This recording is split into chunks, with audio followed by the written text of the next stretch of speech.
A Outra Morte. Pregado em 14 de junho de 1969, por Billy Graham. Vou pedir que curvemos a cabeça em oração. Todos com as cabeças curvadas e todos com os olhos fechados em oração. Nesta noite de domingo há centenas de pessoas neste auditório que precisam entregar suas vidas a Cristo como Jerome Innes fez há 15 anos. Você também tem este sentimento de culpa, e frustração, e confusão em sua vida. Os problemas são grandes demais para você enfrentar. Você precisa de ajuda. Você não tem certeza do lugar para onde iria se morresse. Você pode achar a resposta aqui mesmo pela entrega da sua vida a Jesus Cristo, que morreu na cruz por você. Nosso Pai e nosso Deus, pedimos que o Teu Espírito Santo fale aos nossos corações esta noite e nos convença do pecado, da justiça e do juízo, e nos conduza ao Cordeiro de Deus que tira o pecado do mundo. Pedimos isto em Seu nome. Amém. Amanhã será a noite da mocidade novamente, e eu irei falar a todos os adolescentes e a seus pais. Creio que os pais às vezes precisam mais do que eles, por isso espero que estejam aqui amanhã. Gostaria de ter uma voz como a de Bev Shea e uma voz para falar e cantar como Jerome Innes. Não sei quantos aqui sabem que iniciei meu ministério como regente de hinos e que estudei canto. Não sei se você sabia disso, Bev. Tenho convivido com Bev Shea há 25 anos, mas há certos segredos que tenho escondido dele. Entretanto, não fui além da minha 5ª lição de canto. O meu professor achou que essa não era minha vocação. Daí comecei a pregar. Preparei 4 sermões e pensei que cada um duraria aproximadamente 1 hora. Preguei o meu primeiro sermão numa pequena igreja na parte norte da Flórida. Havia umas 30 pessoas presentes. E eu estava tão apavorado que preguei todos os 4 sermões em 8 minutos. Esta noite desejo que abram comigo em Hebreus, capítulo 9 e versículo 22, onde lemos: com efeito, quase todas as coisas, segundo a lei, se purificam com sangue, e sem derramamento de sangue não há remissão. Que versículo estranho! Sem derramamento de sangue não há remissão. Sem derramamento de sangue o pecado não pode ser perdoado. Você dirá com razão: eu pensei que isso foi do tempo dos bárbaros. Sabem, isto é algo muito interessante para mim. Estudei antropologia na universidade e escrevi uma tese sobre o sangue nas várias religiões do mundo, e sabem que é muito difícil achar qualquer parte do mundo em que sacrifícios cruentos não tenham sido oferecidos? Aliás, entre os astecas do Antigo México, mais de 20.000 seres humanos eram sacrificados cada ano nos altares, aos seus deuses, para apaziguá-los, para se purificarem da culpa. E por todo o mundo, aonde quer que se vá, não somente havia sacrifícios de animais, havia também sacrifícios humanos para aplacar os deuses. De onde veio este conceito? Se você é judeu e examinou o Velho Testamento e leu o Talmud, estão cheios de sangue. Milhares e milhares de bodes e carneiros e novilhos eram mortos e sacrificados nos altares judaicos cada ano. Chegamos, então, ao cristianismo. 255 vezes no Novo Testamento fala-se em sangue.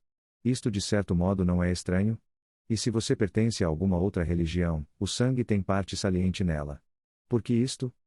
Há algumas semanas, estávamos lendo a respeito de 30 milhões de jovens da Guarda Vermelha Chinesa a marchar pelas mas de Pequim, gritando e cantando, e não era interessante o que eles estavam cantando? Estavam cantando este estribilho: sem derramamento de sangue não haverá revolução. Este era o seu lema. Isto é o que eles estavam cantando, 30 milhões de guardas vermelhos cantando: sem derramamento de sangue não há revolução. Eu estava em Moscou há algum tempo e perguntei a Cicerone que nos estava mostrando a cidade, que significa a estrela vermelha com as 5 pontas? Ela respondeu: as 5 pontas indicam os 5 continentes. O vermelho representa o sangue que terá de ser vertido para que se efetue a revolução nos 5 continentes. Estamos nos acostumando ao sangue porque o vemos em nossas televisões e não podemos deixar de vê-lo no cinema. O Vietnã é um constante derramamento diário de sangue. As rodovias dos Estados Unidos são um derramamento diário de sangue. O crime é derramamento de sangue. Aqui mesmo na ilha de Manhattan maior número de pessoas é assassinada friamente cada ano do que em toda a Grã-Bretanha com seus 50 milhões de habitantes. Um dos best-sellers mais populares e que foi filmado intitulava-se A Sangue Frio e, entretanto, judaísmo e o cristianismo têm sido chamadas religiões sanguinolentas. Há alguns anos preguei por todo o estado de Israel e meu assunto foi: porque sou cristão. Eu dizia que julgava que se um líder do islamismo ou do hinduísmo viesse aos Estados Unidos, gostaríamos de ouvir porque ele era hindu ou maometano. Eu dizia: sou cristão. Vocês não gostariam de saber por que sou cristão? E eu voltava para o Antigo Testamento e apresentava todo o sangue que havia sido derramado nos altares do judaísmo. Levítico 17:11, uma das passagens mais importantes em toda a literatura, diz o seguinte: porque a vida da carne está no sangue. Eu vos-lo tenho dado sobre o altar, para fazer expiação pelas vossas almas, porquanto é o sangue que fará expiação em virtude da vida. Este sangue representa a vida. A vida tem de ser oferecida como expiação pelo pecado. A ciência não sabe o que a vida é. A ciência nem tem certeza quanto ao momento exato em que a morte se verifica, mas sabemos que tem algo a ver com o sangue. Cada um de nós tem aproximadamente 5 litros de sangue, o qual circula a cada 23 segundos, de modo que cada célula de nosso corpo é constantemente suprida e purificada ao mesmo tempo. Esse mesmo sangue, cada 23 segundos, elimina toda a impureza sem qualquer contaminação. Pense nisso, a mesma corrente sanguínea que leva o alimento à célula, elimina a impureza, tudo em 23 segundos. O simples estudo do sangue deveria convencer qualquer pessoa de que deve existir uma inteligência divina. A substância mais misteriosa do corpo é o sangue e a Bíblia diz que ele é a vida da carne. Sem sangue você não pode viver. Você tem que ter sangue. Eu gostaria de ter tempo para me aprofundar um pouco mais quanto ao que sangue realmente representa para o seu corpo.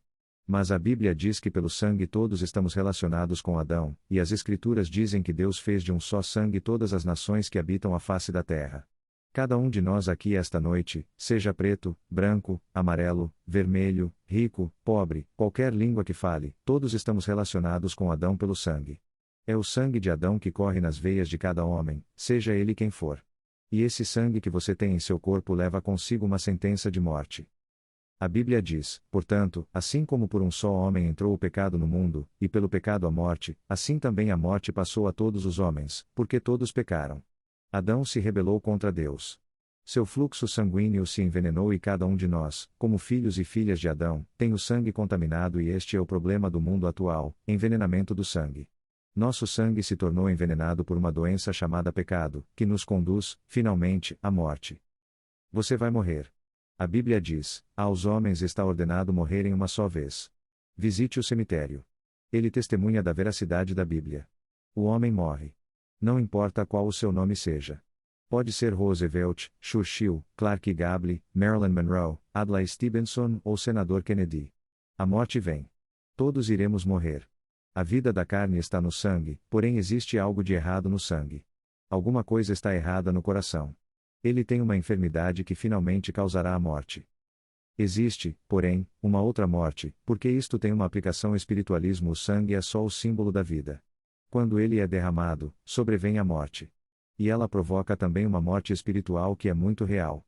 É uma separação de Deus a qual Jesus chama de inferno. Porque está ordenado a cada um de nós morrer uma vez, vindo depois disto o juízo. Deus irá nos julgar por causa do pecado. A morte e o inferno serão lançados no lago de fogo, diz a Bíblia. Com tudo o que isso significa, quer seja simbólico, quer seja literal, é algo terrível e é um castigo por causa do pecado que está em nosso fluxo sanguíneo.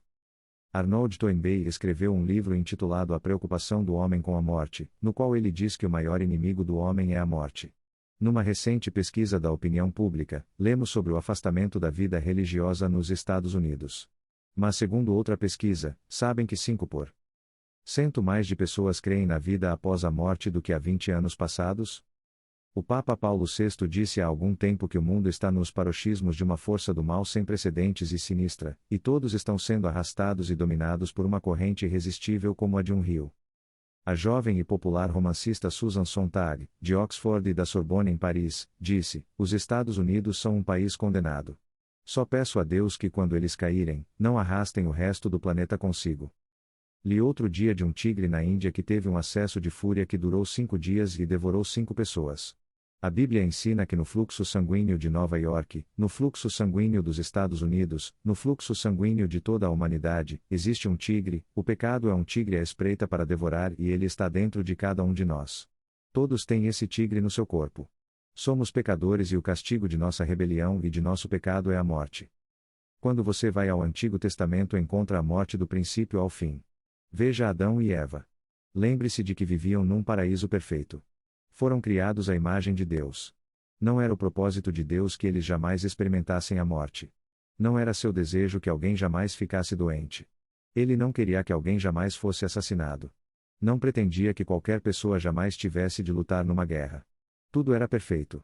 Deus deu ao homem a liberdade de escolha, e disse: se você me obedecer e me amar e me servir, viverá e construiremos um mundo maravilhoso. Mas se você me desobedecer e se rebelar contra mim, morrerá. O homem ficou pensando nisso. Um dia ele se rebelou contra Deus, quebrou sua lei e Deus cumpriu sua palavra. Desde então o homem experimentou a morte. Então Deus desejou fazer algo a este respeito e se lançou à obra da salvação do homem. A Bíblia diz que Deus veio ao jardim do Éden e disse: Adão, onde está você? Adão estava escondido. Estava nu.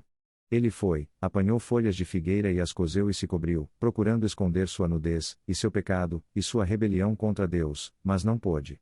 É como muita gente hoje. Estamos fazendo tudo para nos escondermos de Deus. Tentamos com o álcool e o sexo e os entorpecentes. Na verdade, estamos procurando fugir à realidade. Estamos procurando fugir de Deus. Estamos procurando nos esconder em algum lugar, mas a perseguição do céu aí está. Sempre perturbando, sempre importunando. Procuramos escapar. Tornamo-nos escravos do pecado e do vício procurando escapar de Deus. Mas Adão e Eva não puderam se esconder de Deus. E a Bíblia diz que Deus sacrificou animais, tomou a pele deles e vestiu Adão e Eva. Na verdade, no começo Deus não pretendia que usássemos roupa. Agora estão procurando despir as pessoas aqui no Times Square, tanto no cinema como no teatro. Deus nunca planejou que você usasse roupa. O pecado é que tornou necessário o uso da vestimenta. Devido ao pecado, corrompemos o grande dom do sexo, dado por Deus, e Deus vestiu nossos primeiros pais depois de pecarem. Eles viviam originalmente num estado de inocência, e enquanto foram inocentes não tinham consciência do fato de estarem nus. Deus os vestiu, mas sangue teve de ser vertido por causa da sua desobediência, de sorte que desde o princípio Deus estava dizendo: sem derramamento de sangue não há perdão. Caim e Abel foram os primeiros filhos de Adão e Eva. Caim trouxe um sacrifício a Deus. Ele era muito religioso, mas sua oferta não foi aceitável diante de Deus. Por quê? Porque nada mais era que o fruto da terra. Abel, seu irmão, trouxe um sacrifício de sangue e Deus o aceitou. Deus estava dizendo desde o princípio: você tem que vir com sangue. Levantou Noé um altar ao Senhor e, tomando de animais limpos e de aves limpas, ofereceu holocausto sobre o altar. Lembram-se da história de Abraão, levando Isaque ao Monte Moriá, onde se encontra a cidade de Jerusalém agora? Deus havia dito a Abraão que tomasse seu filho e lhe oferecesse como holocausto. Abraão, em completa obediência a Deus e em fidelidade ao que Deus dissera, estava prestes a sacrificar o próprio filho, e quando o cutelo estava descendo, o anjo do Senhor apanhou sua mão e o deteve. Mas isso mostra a que ponto Abraão estava pronto para obedecer a Deus. Por vezes Deus nos prova quase que a esse ponto para ver se realmente levamos a sério nossa dedicação a Jesus Cristo. Abraão estava pronto a dar seu filho. E o filho disse: Pai, onde está o sacrifício? O rapaz não sabia que era ele mesmo o sacrifício. Mas um carneiro estava preso nos arbustos e esse carneiro se tornou o substituto. Sangue foi derramado. Ou, então, lembram-se daquela noite no Egito que os judeus celebram até hoje, a Páscoa? Lembrem-se de que Deus disse: vou destruir os primogênitos em todo o Egito, portanto eu quero que vocês vão, e sacrifiquem um cordeiro, e tomem o sangue e o coloquem nas ombreiras da porta, e quando eu vir o sangue, passarei por cima. Não quando eu vir suas boas resoluções, não quando eu vir suas lágrimas, não quando eu vir suas angústias, não quando eu vir suas boas obras. Quando eu vir o sangue aspergido ali pela fé. Deus tomou sangue, que é algo feio, que é algo repulsivo, para nos mostrar quão feios, quão repulsivos, e quão medonhos são os nossos pecados aos seus olhos e para que ele se torne um símbolo da purificação do pecado. Quando eu vir o sangue, passarei por cima. Há muitas pessoas que se unem a uma igreja e julgam que isto é bastante. Muitos há que se batizam e pensam que isto é suficiente. Muitos procuram viver de acordo com a regra áurea e dizem que isto basta. Muitos procuram dar dinheiro, e isto é bom. Todas estas coisas são boas, mas não são suficientes. O sangue tem de ser aspergido pela fé. Quando vir o sangue, passarei por cima. Quando eu me encontrar na entrada dos céus e me pedirem a senha, sabem o que irei responder? Não irei dizer: Senhor, preguei a grandes multidões. Não direi: Senhor, li a Bíblia toda. Não vou dizer: Senhor, casei-me com uma senhora muito crente. Venho confiando nas boas obras de dela. Irei dizer: Senhor, apelo para o sangue, porque o sangue de Jesus, seu Filho, nos purifica de todo pecado. Por que é que há uma cruz em cada igreja católica ou protestante? Por que é que o sacerdote usa uma cruz? Por que é que você, quando participa da comunhão, toma vinho? Que simboliza aquele vinho? Sangue. Isto é o que você faz quando toma a comunhão e este é o âmago do cristianismo. A comunhão é o centro do nosso culto. João Batista clamava. Que dizia ele? Eis o Cordeiro de Deus. Por que ele dizia, Cordeiro? O Senhor Jesus Cristo foi o Cordeiro predito por todo o Antigo Testamento. O capítulo 53 de Isaías nos conta, 800 anos antes de ele nascer, como ele morreu. Ele chorou sobre Jerusalém. Derramou suor de sangue no jardim do Getsemane. E, então, foi para a cruz.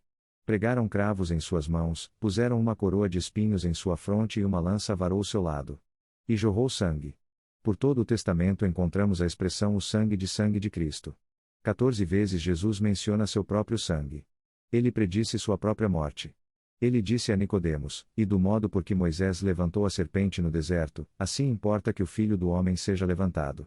Sangue é mencionado 255 vezes. Por quê? Porque quando Jesus Cristo morreu naquela cruz, a possibilidade de nossa salvação foi consumada por sua morte, pelo derramamento do seu sangue, pelo pagamento da penalidade e pelo pagamento do preço. A penalidade do nosso pecado e rebelião é a morte. Jesus apresentou-se e disse: Eu sofro essa morte. Ele voluntariamente entregou sua vida e sofreu o castigo que merecíamos. Este é o significado da cruz, este é o significado da mesa da comunhão no culto em sua igreja, seja católica ou protestante. O sangue de Cristo também nos redime. 1 Pedro 1:18, 19 diz, sabendo que não foi mediante coisas corruptíveis, como prata ou ouro, que fostes resgatados do vosso fútil procedimento que vossos pais vos legaram, mas pelo precioso sangue, como de cordeiro sem defeito e sem mácula, o sangue de Cristo. Você não foi remido com ouro. Deus não o salvou por prata. Deus não o salvou por boas obras. Deus o salvou pelo sangue. Redenção significa comprar alguém da escravidão. Jesus disse: Vim para dar a minha vida em resgate de muitos. E quando ele disse isto ninguém precisava explicá-lo, porque a metade do mundo daquele tempo estava sob a escravidão. Agora aqui está uma coisa interessante. Os escravos daquele tempo não eram pretos como os dos Estados Unidos há 150 anos. Os escravos eram brancos. Posso traçar minha ascendência ao norte da Europa, de modo que meus ancestrais, há muitas gerações passadas, eram escravos. Todos os grupos do mundo em algum tempo foram escravos. O povo judeu foi escravo do Egito por 400 anos. E Pedro diz que Cristo compra você com seu próprio sangue. De quê? Da escravidão do pecado. Jesus disse: todo o que comete pecado é escravo do pecado. Quantas pessoas neste auditório hoje não são escravos de algum hábito? Você é escravo do pecado. Eu estava falando com um senhor outro dia. Ele já sabe que tem câncer no pulmão. Ele ergueu um pequeno cigarro branco e disse: Este tem sido, meu senhor, durante 30 anos. Tenho procurado quebrar este vício por 30 anos e não posso, e esta. E começou a dizer palavrões. Esta coisinha aqui domina a minha vida. Você leu, de Somerset Maugham, Servidão Humana? E leu como ele rejeitou a Deus e então se tornou escravo do pecado? Um amigo meu, aqui mesmo da cidade de Nova York, escreveu um livro. Ele conta nesse livro como rejeitou a Deus e agora é escravo das paixões e da luxúria. Ele é escravo. Precisa ser comprado, precisa ser libertado. E a Bíblia diz que Cristo pode libertar você esta noite. Se você não conhece a Cristo, está na escravidão, está sob o domínio do pecado. Cristo pode libertá-lo. Se, pois o Filho vos libertar, verdadeiramente sereis livres. Vocês leram outro dia sobre aquele rapaz de 18 anos do Tennessee? Ele estava preso e procurou fugir. Abriu um buraco e cobriu o corpo todo de graxa. Conseguiu ir até a metade do túnel mas ficou entalado, não pôde continuar e gritou por socorro. Já estava lá havia diversas horas. Vocês sabem, muitos de nós estamos procurando escapar. Estamos procurando escapar por meio de narcóticos, estamos procurando escapar por meio de práticas sexuais, estamos procurando escapar por meio do álcool, estamos procurando escapar de 1000 maneiras diferentes, e não podemos. Estamos presos. Somos escravos. Cristo morreu na cruz para libertar você, derramou seu sangue para libertá-lo. Somente Cristo pode trazer libertação neste mundo e no mundo vindouro. Em segundo lugar, somos justificados pelo sangue. Você dirá, mas afinal que significa essa palavra justificação? Em Romanos 5:9 lemos, logo, muito mais agora, sendo justificados pelo seu sangue, seremos por ele salvos da ira. Justificação quer dizer mais do que perdão. Eu posso dizer, eu lhe perdoo, todavia, não posso justificá-lo. Suponhamos que você faça alguma coisa contra mim. Suponhamos que você me assaltou ou me roubou. Posso perdoar mas não posso justificá-lo. Deus o considera como se você nunca tivesse cometido um único pecado. Você é tão justo e puro como a mais pura virgem que jamais existiu. A Bíblia diz: ainda que os vossos pecados são como a escarlate, eles se tornarão brancos como a neve. Não importa quais os seus pecados, quão mal você tenha sido, Deus não só perdoa o passado, Ele também o veste com sua justiça, o manto do Senhor Jesus Cristo, como se você nunca houvesse cometido um pecado sequer. É uma coisa maravilhosa dormir com esta certeza. Quando me recolho ao leito, eu digo: agradeço-te, Senhor, porque estou justificado. Não só estou perdoado. Estou justificado. Vou para o céu porque estou coberto com a justiça de Jesus Cristo. Eu não o merecia. Eu não a comprei. Ela é de graça. Deus nos-la dá. Mas custou a Deus o sangue de seu Filho na cruz. Em terceiro lugar, o sangue de Cristo nos torna a todos iguais. Uma língua e uma raça. O sangue no corpo é vida. Cristo fala de um corpo. No momento em que você recebe Jesus Cristo como Salvador, não importa quem você seja, você se torna membro do corpo de Cristo. Cristo é a cabeça do corpo, e isso quer dizer que somos todos membros iguais do mesmo corpo. Não faz diferença qual a cor da sua pele. Não importa qual a sua posição social ou a sua nacionalidade. Quando estamos no corpo de Cristo, somos todos um. A parede da separação foi derrubada. Esta é a solução definitiva para o problema racial. Um em Cristo, purificados pelo sangue. A Bíblia diz: tendo derrubado a parede da separação, fez um só corpo. Que coisa maravilhosa é ter irmãos e irmãs, membros do mesmo corpo, em toda parte do mundo. Não importa qual a cor da pele deles, às vezes não sei falar sua língua. Tendo andado por algumas trilhas na África, tendo percorrido algumas estradas da Índia, sem poder falar uma palavra na língua deles. Mas, ó, a luz dos seus rostos, a palmada carinhosa no ombro e o abraço cordial. Um em Cristo. Ó, o amor que Cristo traz. Em quarto lugar, o sangue de Cristo traz paz. Ele trouxe a paz, pelo sangue da sua cruz. O homem anseia por paz. Todos queremos paz. E clamamos: paz, paz, paz, paz. Mas já tivemos 51 guerras desde a Segunda Guerra Mundial. O de que o homem realmente precisa é paz com Deus. O homem está em guerra com Deus. Estamos contra os planos de Deus e contra a vontade de Deus para a nossa vida. Não queremos viver vidas disciplinadas sob o governo de Cristo. Precisamos nos reconciliar com Deus. Precisamos ser levados de volta a Ele. Em quinto lugar, a Bíblia diz também que o sangue de Cristo purifica. Aquele que nos ama, e em seu sangue nos lavou dos nossos pecados. Uma senhora me disse outro dia que Jesus nunca mencionou sangue. Com certeza ela nunca leu Mateus 26:28, porque isto é o meu sangue, o sangue da nova aliança, derramado em favor de muitos para a remissão de pecados. Foi isto que Jesus disse. E você? Já foi purificado pelo sangue? Já foi justificado? Tem certeza disso? Já se reconciliou com Deus e com o seu próximo? Sim, um dia venceremos. Como, porém? Temos a resposta em Apocalipse 12:11. Eles, pois, o venceram por causa do sangue do Cordeiro. Não o nosso sangue, mas o sangue dele. Venceremos e estaremos em sua presença, e os anjos do céu irão cantar, e todos nós nos uniremos a eles nesse louvor, e as orquestras irão tocar e os coros celestiais irão clamar. Venceremos pelo sangue do Cordeiro. Eu vou para o céu e creio que irei pelo poder do sangue. Sei que esta mensagem não tem foros de popularidade. Já não se ouve muito sobre isto, hoje em dia, mas asseguro-lhes que esta é a mensagem que percorreu toda a Bíblia e eu poderei ser a última pessoa a pregá-la, mas vou pregá-la porque é a única maneira pela qual iremos chegar lá. Temos bancos de sangue. Ninguém parece fazer objeção a isso. A cruz vermelha significa sangue. Recebi uma transfusão de sangue há uns 3 anos que ajudou a salvar minha vida, e eu fiquei grato pelo banco de sangue do hospital. Pois bem, existe um banco eterno de sangue, um banco celeste de sangue, ao qual podemos recorrer pela fé, e ele acabará com a nossa culpa e o nosso pecado. Os transplantes de coração têm se tornado a sensação médica da nossa época, mas há 2 fatores necessários ao seu sucesso. Primeiro, é preciso que haja um doador. Neste caso, Jesus foi o doador.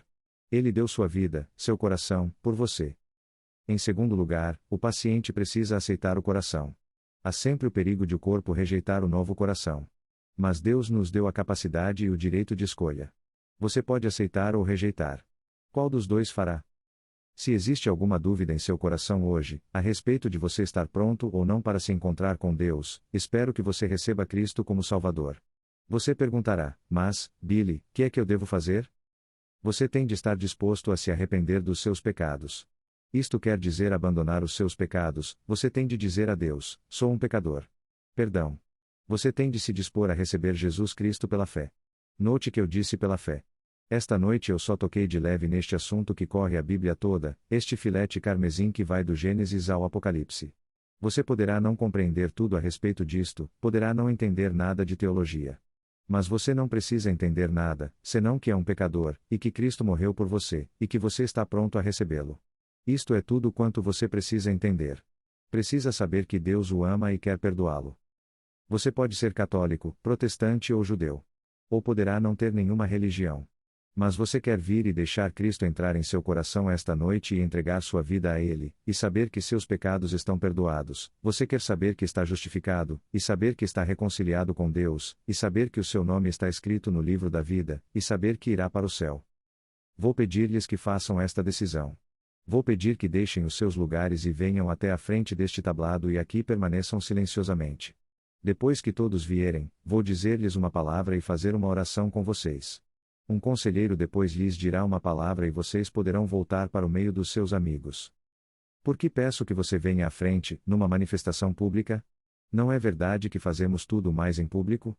Mas, além disso, Jesus disse: se você não está pronto a me reconhecer diante dos homens, eu também não o reconhecerei diante de meu Pai. Há um valor em você vir à frente, no meio da multidão e dizer: eu recebo Cristo. Isto confirma a decisão feita em seu coração. Vou pedir que você venha. Se está com amigos ou parentes, eles esperarão. Você poderá ser membro de alguma igreja ou talvez não seja. Moço, moça, pai, mãe. Quem quer que você seja, onde quer que esteja, Deus falou ao seu coração esta noite. Levante-se e venha agora mesmo e eu vou pedir que estejamos todos em atitude de oração enquanto as pessoas estão chegando. Rapidamente, e chegando aqui à frente, reverentemente, diga: hoje eu aceito Cristo.